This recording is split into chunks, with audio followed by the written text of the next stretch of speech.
So it's the first week of school, and my nephew Andy and his friend Falcon are attending the same school again. This, however, is a new school, not the last one. Both my sister-in-law and my neighbor Sissy, Falcon's mother, have me on their emergency contact list, and given that I have an active role in both the boys' lives, I was asked to come in and walk the halls, do the meet and greet, and fill out some information. I've been given this little yellow card for when they get off the bus, as Clarissa and Sissy are both at work. The boys and little Beth will be chilling at my house after school. I have a card for Beth as well. All things are good and everyone's happy. Later, I'm waiting at the bus stop in my 2000 Civic, which is immediately a ricer. I have a kid on it that kind of makes it look like a skyline. I'm driving it a lot right now because I've agreed to give it up to my niece for her 16th, and I want more time with my first car after putting almost 10 years of work into it. Things start when I hear a lady. We'll call her Karen, not because she's a Karen, but because I know that's her name, talking badly about my car. She's over there standing outside her Ford Focus, looking like the mean witch she always is. I know Karen well enough. Her son, who I will call Dennis like the Menace, was once Falcon's friend and would be at my house with Andy and Falcon, and their other friend Puck. Puck is not his name, but I call him that, and it's a nickname that sticks. He looks like the character from Gargoyles when I was little boy with long platinum blonde hair and elven features. He likes the nickname. His parents get the joke, but he's a timid, effeminate little boy. So, a little backstory on why I'm bringing this up. Puck, Dennis, Andy, and Falcon were over my house a lot. Puck would come by all the time to get Otter Pops or fruit snacks or muffins randomly, even when Andy wasn't around. He's a good kid. They would play with him all the time. Then one day, he stopped coming over when Andy and Falcon were over, but would still stop by randomly. So I'd noticed Dennis being a brat to Puck, and I had a couple of times stopped Andy and Falcon from being mean or saying mean things to the kid. They never mistreated this kid before Dennis started hanging out with them. Turns out Karen, Dennis' mom, is like hardcore this Westboro Baptist-style Christian and thinks little Puck is a sinner and didn't want Dennis hanging around him. She even came to my house and talked to me saying she didn't want Puck there when Dennis was there, which I kindly told her to go get lost. You don't dictate what happens in my home. She hit me up with a, "you're not even the kid's father" kind of nonsense. Falcon's dad was still alive at this point, so I asked him to go tell her to go get lost. Sissy doesn't like her in any way. Well, I came to find out from Puck's mother that Dennis had told Puck he couldn't play with them at my house anymore,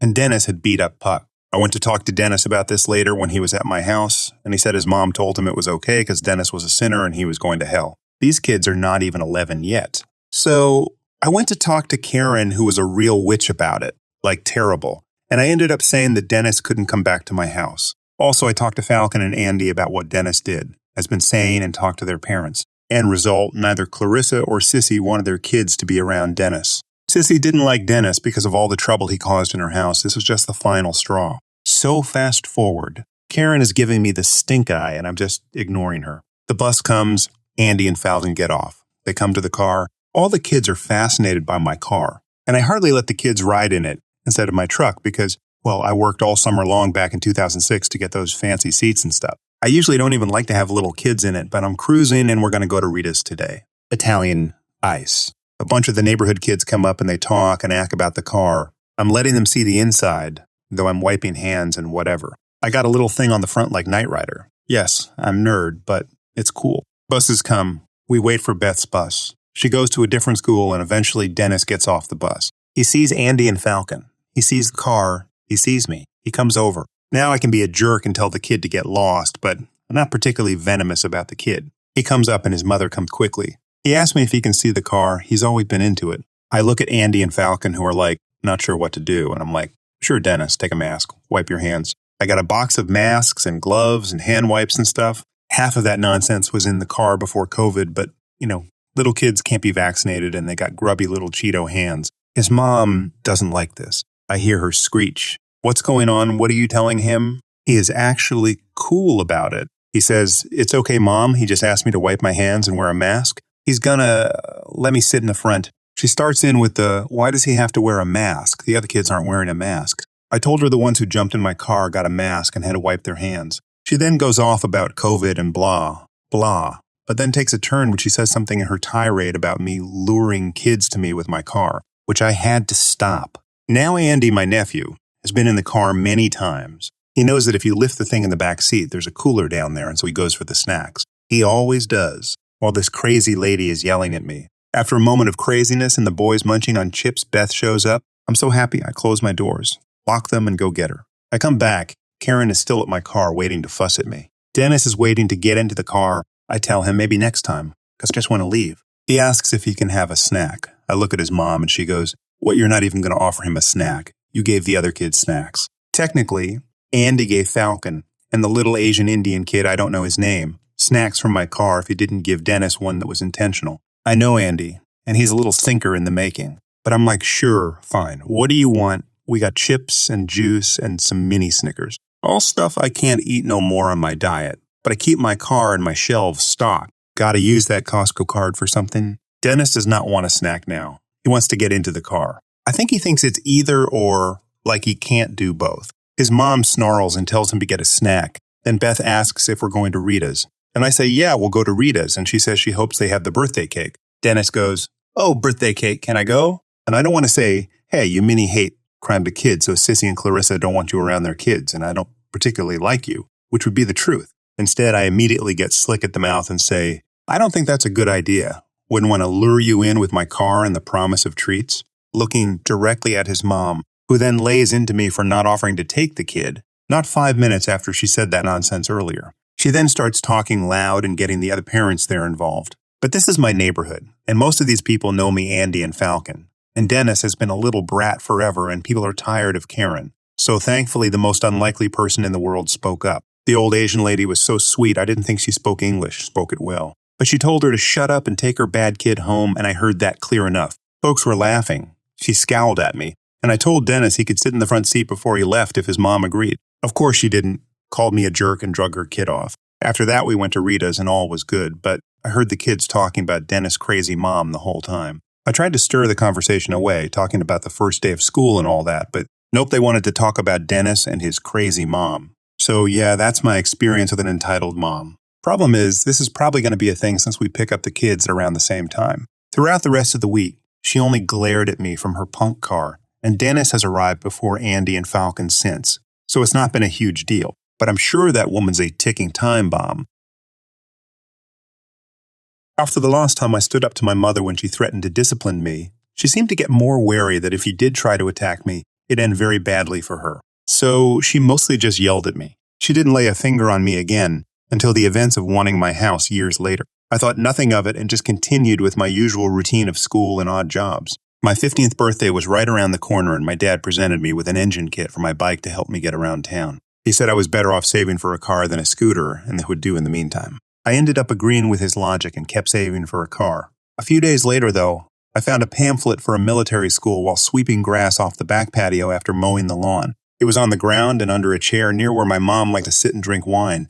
I had a bad feeling she was cooking up some kind of crazy scheme, so I waited till my dad got home to show him what I'd found. He was pretty mad, but didn't jump to conclusions. So he went to see my mom with the pamphlet and asked her about it. "Dad, honey, what's this?" Mom goes white at the sight of pamphlet. "It's nothing. I've never seen it before." "Really? Because if you were planning on trying to send Craigle to military school, I wouldn't allow it." That's when Mom broke her facade and yelled, "He needs to learn some discipline." He locks his door all the time and I can't even hit him anymore because he's too big. This is the only way I have left to punish him for being a disobedient brat. "Dad, Craigle did nothing wrong when he stood up to you because of your stupid favoritism. If anything, our daughter is the brat because of you and the way you spoil her and let her get away with stealing from her brother. And as far as I'm concerned, this discussion about sending Craigle to military school is over, and if you try to send him, then so help me. I'll bring the hammer down on you any way I can. Well, I guess this whole family is just going to take away what little power I have left in this house. Then if I have nothing, I may as well be nothing. You and I both know you'd rather keel over than be nothing. Stop being so dramatic that Craigle is growing up and is his own man now with his own money." Mom then just stormed out of the room. The next morning before school, I saw her furiously trying to stuff something into the kitchen trash bin. I waited for her to leave for work and dug out what she was trying to hide. It was an application for the military school filled out entirely in her handwriting. It required the signature of both parents or legal guardians on it, and there were 2 signatures on a paper. I recognized Mom's, but the other looked like a pitiful attempt at trying to replicate Dad's. He prided himself on his smooth and complex signature, and there's no way my mom could copy it without it looking like fraud. I guess she realized that after she was confronted and gave up on trying to send me away, I kept the papers and showed them to my dad later. He was mad, but figured she'd done that already and let it go. But he filed the papers in his office just in case. A few more months later, It got out that my mother was having an affair with an old ex-boyfriend of hers from high school. That was the last straw for my dad, and he filed for divorce. And I went to live with him months later after he bought another house. He sped up the divorce pretty quickly by pulling out the military school papers that my mom had forged his signature on. And it wasn't just that. He also had evidence she forged his signature on at least one credit card application and one other thing I don't recall. That made Mom fear being arrested for fraud, and they went through court pretty fast because she agreed to most of his terms. Mom got the house because Dad didn't want it. But she also demanded alimony and child support because my sister unsurprisingly chose to stay living with her. The judge awarded my mom the child support and a minimum amount of alimony for a decade of monthly payments. The alimony basically just covered my sister's allowance anyway. Mom was pretty mad about that and threatened to take him back to court, but he held those forged signatures over her head for years to make her back down. On the day I left to live in Dad's new house, my sister stuck out her tongue at me and smugly said Mommy told her that she was a princess and the more deserving sibling. And that's the reason why I was leaving the house. I just shook my head and told her to think what she wants because I didn't care anymore. Then walked out the door, finally feeling free as a bird. My relationship with my sister when she came to visit Dad's house once a week only got worse after that, until finally we stopped talking altogether for years. And I didn't really care to visit Mom's house. She pretty much gutted my old room for a home office anyway. Background. I was dating a guy long distance last summer and things were going pretty well. I was in DC and my boyfriend was in Chicago. I was about to move to Spain temporarily for a really cool opportunity. And my boyfriend and I discussed that after I returned to the US, I would move to Chicago and we'd go from being long distance to a normal couple. My lease was going to end right as I was going to move to Spain. Instead of finding a way to store all my things for a year and then subsequently move them to Chicago, I figured that this was a perfect time to downsize. I got rid of a lot of clothing, sold my furniture, and just decided to keep some essentials, sentimental items, and portable expensive electronics. I only brought the essentials to Spain, whatever would fit in my luggage, and my boyfriend offered to store my sentimental items and electronics. I didn't mind him borrowing the electronics while I was gone. Game console games, Jebel speaker, and my Hue lights, and he installed the Hue lights in his condo. I visited him for a week and a half right before moving to Spain, and we had a little bit of tension and the visit was a little bit rocky. I thought we were going to be able to work through things and recover, but right as I moved to Spain, my boyfriend ghosts me for a month and then breaks up with me over a text message. We briefly text about how I can get my belongings back, as well as the around $400 he owes me. I'm depressed and lacking a support group in Spain, coupled with the language barrier, and I decide to return to the U.S. sooner than anticipated, and I actually end up moving to Chicago anyways because I was over D.C. and got a nice job offer in Chicago. My boyfriend returns my sentimental items on his own accord, but doesn't return my electronics other than my game console. I tried to contact him, but he blocked my number, Instagram, WhatsApp, Venmo, and Splitwise. I tried approaching him in person the couple of times I bumped into him and asked him if we could discuss my electronics and the money he owes me, and he completely blows me off and is extremely rude. Obviously, I conclude that he has no intention to return my electronics or pay me back the money he owes me, and I'm angry. I try to be patient and diplomatic and attempt to talk to him a few more times whenever I bumped into him, but he was acting the same. I finally wrote him an email saying, "Don't worry about the money you owe me, just please return my thing." I gave my roommate his phone number so that they could coordinate. He finally responds to my roommate and says that he'll send someone over the weekend to return my things. Yeah. When the person dropped off my things, they only brought the games and speaker. My boyfriend kept my Hue lights. I ran into him once more and asked him when I could get my Hue lights back. He shrugs. I asked him if he planned on returning them. He shrugs again. I asked him point blank if he was stealing them from me, and he says, "I guess you could call it that." I finally gave up and decided to order new Hue lights and cut my losses. The revenge. When I was setting up my new Hue lights, I noticed that I was still connected to my prior pair that my boyfriend had stolen, and that some of them were even on. I think it's a glitch or something and turn them off and don't think anything about it, but then they come back on. I was confused and curious, so I turned them off again. A few seconds later, they came back on. I suddenly realized that I was still connected and had just shut off my boyfriend's lights. Twice. I beam with excitement. I don't turn them off again because I don't want him to figure out what's going on. He doesn't work until about noon and likes to sleep in until 11. He's also very sensitive to light when he sleeps. So much so that he has blackout curtains so that he can sleep in that long. I personally wake up at 7, 0 a.m. to go to work. So for the last couple of weeks, I've made a habit of turning his light on at the same time that I wake up and watching them go off a few minutes later, giving me the sweet satisfaction that I'm disturbing his sleep in the morning. I don't think I've ever been so happy to wake up in the morning. I do this for a couple of weeks until he reaches out to my roommate and finally returns my lights last night. I suppose he thought they were defective or something. Obviously, I didn't post while I was enacting my revenge, and I didn't want my fun to be cut short. But now that my lights have been returned, I'm posting for just a tad bit more revenge. I hope he finds this post. It would be the icing on the cake. I want him to know it was me. So my little sister, who is the sweetest girl in the world, is 12 years old but can't walk or communicate. Her mental age is around 6 months. She obviously cannot attend a regular school, but since we live in a big city, there is a wonderful school for kids like her. Even though we don't own a car, since we don't need one, we got the city to put up signs in front of our house designating a 4-meter spot for wheelchair pickup and drop-off for her school bus every morning and afternoon. The signs went up perhaps 2 years ago, and after the first week, we never really had any issues since most of our neighbors are wonderful and totally understanding of our designated spot. For some context, we live in a perhaps poorer community, though we're well off. But in our 9 years here, we've had nothing but great interactions with everyone here. Sadly, the neighborhood is gentrifying and we're getting more self-centered people with their Mercedes-Benz or Audis honking while my sister gets loaded onto her school bus, which takes around 4 minutes but blocks our little street, which really pisses us off as well as the other sane people that witness it. Naively, we thought this would be the extent of our unpleasant interactions. In September, we woke up like on any other Monday morning to find a shiny BMW parked in our disabled spot. It wasn't just partially in it. It was positioned perfectly to take up the entire spot. To make things worse, there were about a dozen open spots on the block, and it's not like they were all vacated that morning since we woke up at 6. We were baffled.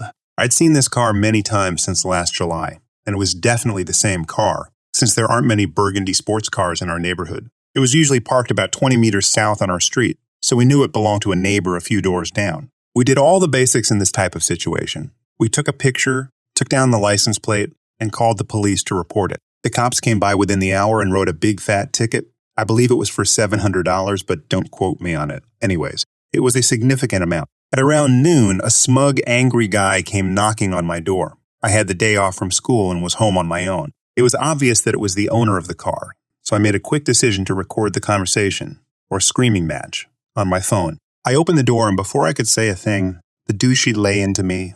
I'm a 16-year-old guy, and he's in his mid-40s, midlife crisis maybe. He accuses me of all things ranging from putting up those signs this morning to frame him to being racist. He was East Asian, I believe, but we have a really diverse community. He goes on to say that disabled spots shouldn't even be a thing, that it's always empty, totally shooting himself in the foot based on his previous comments, that we should pay for his undeserved ticket, that it isn't even an inconvenience since the spot next to his was free and my sister could just get on the bus from there. Blah, blah, blah. Once he finished, I said okay, and shut the door on his furious face. He rang the doorbell another 5 times before storming off. To my satisfaction, the recording caught everything fairly clearly. In the evening, I told my parents what had happened and gave my dad a copy of the recording. We have a pretty tight-knit community, for the most part, and there is a neighborhood Facebook group with around 3,000 members. My dad decided to post a summary of what had happened along with the recording and a picture of the car in our spot on the page. There was immediate uproar with people saying they would fight back or whatever.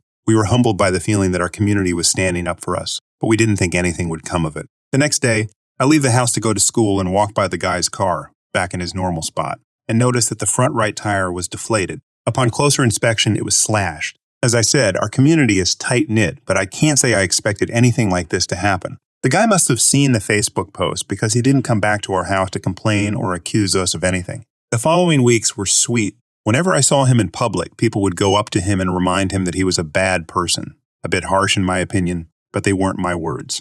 In November, his house had a for sale sign in the window. The house market had also gone down a bit. I'm always kind of curious about how much houses similar to ours are selling for compared to how much we paid for ours in 2011, so I knew what he paid for it in July. Once I saw the for sale sign, I rushed home and checked the local house listings, and lo and behold, he was selling for $90,000 less than what it was going for in July. He really wanted to get out of our neighborhood. While his crime wasn't nearly worth $90,000, I must say that I don't feel bad. Worst case scenario, he sells that obnoxious car of his, which would easily cover the lost money. Let's just say that we haven't had a single car parked in my sister's spot since.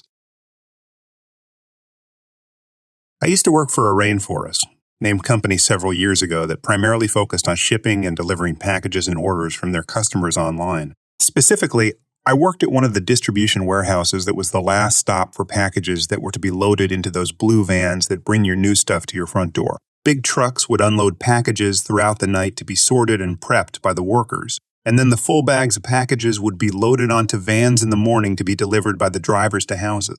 This system repeated every day with only 2, sometimes 3, shifts of workers. And as luck would have it, I was happily placed on night shift. The work was simple, if not exhausting, and being at night meant we didn't have to worry about the heat as much as day shift. I won't go deep into detail about how every job worked, but I'll try to give enough detail to help give you a good idea of what happened. After the usual new hire period where I was just trying to find my groove and get used to the hustle and bustle of the warehouse, I found myself assigned to one of the nightly jobs that was unanimously described as the most difficult job there. And honestly, I completely agree with that. The packages would be unloaded from the trucks onto the conveyor belt and need to be pushed to one side of it or the other depending on which side of the building they would need to be going to. The packages would have a sticker with a letter, AZ, followed by other indicators for where it would go later. The letter determining which aisle it was supposed to be in, and in turn, which half of the building it would need to be on, based on where that aisle was compared to the belt. With me so far, good. Because if standing beside the belt, pushing and pulling boxes and paper packages for several hours based on a letter sounds like an easy job, congrats. You would be placed across from me to get your brain melted by the pace we had to work at. Imagine, if you will, a rhythm-based video game set to a high difficulty, and then replace the buttons or notes with packages of different sizes. That would be a fairly close representation of what you would be staring at for not a few minutes, but several hours. Things would get so overwhelming that some workers would give up halfway through the night after getting too dizzy from having the rollers of the belt spinning in their vision for too long. The nights were even harder when the holidays came around and the belt would be absolutely packed with boxes falling off the side on the regular. But then you would look up across the belt, weary from the never-ending monsoon of labels and letters, and see me, listening to my nearby music and moving packages around like I had 2 extra arms and was some kind of splitting god. I will admit, it did take a while to get used to the flow when I first started, and it did put a bit of strain on the eyes. But I would honestly just shut my brain off and let my eyes become unfocused as I just autopiloted the job like a madman. No one ever did better than me at this job during my time there. That's not my words. That was everyone who ever tried to replace me from that spot. Like when our unwitting antagonist of this story finally enters, a manager from day shift that we'll call Sam. Occasionally managers would switch around from the different shifts to make sure they all knew how the place functioned properly. Cool, no problem. I got in for my shift on the night Sam was to manage our shift for once. I gave the usual hellos and ironic good mornings to everyone preparing for the night shift and went up to the job board. Everyone got assigned with a little name badge next to the job they would do that night as they came in. And since I was usually one of the first ones there, I would just say hi to the night manager as I moved my own name to the splitter position, as we both knew that it was my spot. This night, however, I went through those same motions, said hi to Sam, placed my tag on splitter, and went to go prepare the split zone for my day. A few minutes later, I get called over to the job board. Sam, so hey, I wanted to let you know that I moved you to section for the night. Go ahead and get a scanner set up and head on over. Me, confused. But what about the splitting? Sam, don't worry. We'll have it covered. We just need you over I had already set up my place at the split zone so I could handle it at my best, and he was already moving some stuff away so he could do whatever he was doing for the night. It was basically just a couple of package racks for damaged stuff I pull off the belt, as well as a place for my small speaker. I was a bit confused as the package count was higher than average that night, and a good splitter really takes a load off of a lot of other jobs down the line. Me, serious face. Are you sure you want to do this? Sam, confused. Do what? Me. Are you sure you don't want me up here? It's supposed to get pretty busy tonight. Sam, waving me off. We'll be fine. If it gets too busy, one of us managers can jump in to help. When he said that, I actually chortled aloud briefly and shook my head. I'd seen the managers split before, and none of them would last the whole night if they had to do it. Very few could, and I was unrivaled at the job, so I knew what was about to happen. The first trucks had already pulled in, and they looked pretty beefy to start with. I did some rough estimation. Me. All right. I'll give you 15 minutes. Sam. Huh? 15 minutes? Me. Yep. Gotta go get a scanner now. Not much time before that belt starts, and I have to get ready again. He actually seemed confused as I walked off to get ready for my new job. I was a little bummed in all honesty. Splitting was my favorite job with how I could just shut off for a bit while doing it. Kind of like being in a trance or meditating. But the man said what the man said. Once the belt started, I went along doing my job, scanning and placing packages in bags. Not much to say other than it was slow and boring. But I kept an eye on my watch. Sure enough, barely 10 minutes passed when one of the lane supervisors, Ambassador, entered my lane. Ambassador. Hey, Op. Me, smiling. They need me up front, don't they? Ambassador, also smiling. Yep, they just radioed it in. I'm here to take over until they get a replacement here. Me checking my watch. 5 minutes ahead of schedule 2. Must be pretty bad. Ambassador.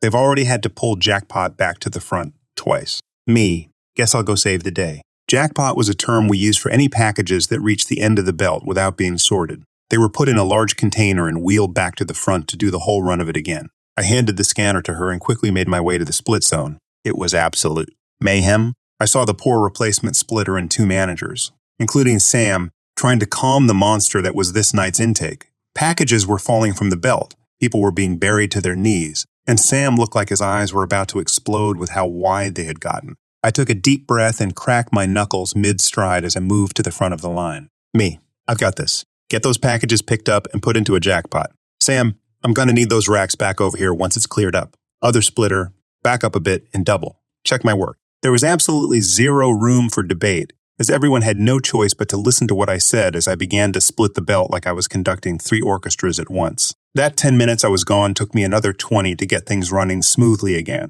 Needless to say, I was thanked for the rescue and told to stay there for the rest of the night, much to my pleasure. Sam also proceeded to ensure that I was designated splitter every night I was there to avoid further problems. They also started to include me in conversations on how to train new splitters for the nights I was out, and any advice to pass along from my own experiences. I guess it sometimes does pay to be so good at a job that no one can question you. Aside from a couple future stories I might tell some other time, there were still nights that they put me at other jobs, but it was usually slower nights. I would usually be called up if someone gave up or it got busy though, which I didn't mind too much. As long as we were clear that, at the end of the night, that was my spot. Context. I work with vulnerable adults assisting them with daily life, including at medical appointments. The vulnerable adults employ me directly. In this case, an elderly man with a variety of disabilities as well as dementia. Cast, elderly man Chris, me the assistant, scooter lady Cora, a woman who I know to chat to as she attends a lot of the same clinics as Chris. There's also the nurse, the phlebotomist, and lastly, an angry man. Note, the names are fake. I'm taking Chris to an outpatient's clinic for blood tests. Due to COVID, most people are on their own, but he can't attend without support. I'm wearing a black sweater with a nerdy slogan on it and navy jeans. I'm a plump, middle-aged woman. All the nursing staff are wearing light-colored scrubs. Everyone is in masks except for Chris Scooter, Lady Cora, because of their conditions. Chris and I are directed to our 3rd waiting room of the day, and there are no chairs next to a space for his wheelchair. Due to his difficulties, I positioned him so that I stood across from him, and he could see me. We managed some conversation, and then he wants to read something on his phone, so I set that up for him. Then Cora arrives and parks her scooter next to me and strikes up a conversation for a bit that eventually lapses into silence, as we all wait for names to be called into one of the 2 clinics leading off the waiting area. Nurse, Emma, fake name. Woman gets up and heads to her. Ah, this way, love. Cora, what name did she say? Me, Emma, fake name. Oh, not me then. I hate waiting. I know how you feel. Nurse, Peter pseudonym, Peter pseudonym. No one moves. Chris's phone rings and he starts talking on it. I strain to listen in case it's something I need to help with. It's not. It's a family member. I relax. Nurse, Peter pseudonym. Cora, I hate it when people don't turn up for their appointments. Don't you? Me, I usually worry they're stuck in the car park. So yes, parking here is terrible. Long ramble about the terrible parking. Nurse, Peter pseudonym, Peter pseudonym. Sighs loudly and goes back into the clinic. Cora kept rambling about car parking. An angry man gets up and storms towards me. Did you call my name? What? No, I'm talking with this lady. Well, shouldn't you be doing your job? Me automatically glances to Chris because he mentioned my job. I'm doing my job. The angry man starts to shout, Bloody well, look at me when I'm bloody talking to you. Spoiled child. Did you call my name? Me beginning to understand he thinks I'm a nurse. No, but the nurse called Peter pseudonym last. So you did call my name, you bloody jerk. I'm not a nurse. Look, I think. At this point, he takes his mask off and starts seriously advancing on me. My reaction is to glance at Chris, who is looking scared. I am now effectively pinned between Cora's scooter, the wall, and the man. The angry man interrupts me. Do your job, Witchet. Me. Okay, so the nurse went that way when she called for you. And you're just going to stand there and do nothing all about this? I really have to be here. Could you go find the phlebotomist emerges from the clinic and says what's happening? Why are you shouting? The angry man. This brat called my name and now she won't move. I don't know where to go. The phlebotomist sees the mask in the man's hand. Are you able to wear a mask, sir? Me. Excuse me. Chris is now distressed, and so I push past the angry man to get to him. Did you see that? This brat assaulted me. Phlebotomist. I really need you to put on your mask, sir. I was calming Chris and explaining that the man just mistook me for a nurse. The angry man, hearing the conversation, well, if you're not a nurse, you shouldn't have stood up then. Phlebotomist. Could you put your mask on, please? Nurse emerges from clinic. Why don't you have your mask on? Because the staff here, gestures at me, don't understand a simple question. Cora, in a sweet tone. The dumb patients don't understand who's staff here and who's not. The angry man gawks at her. The nurse.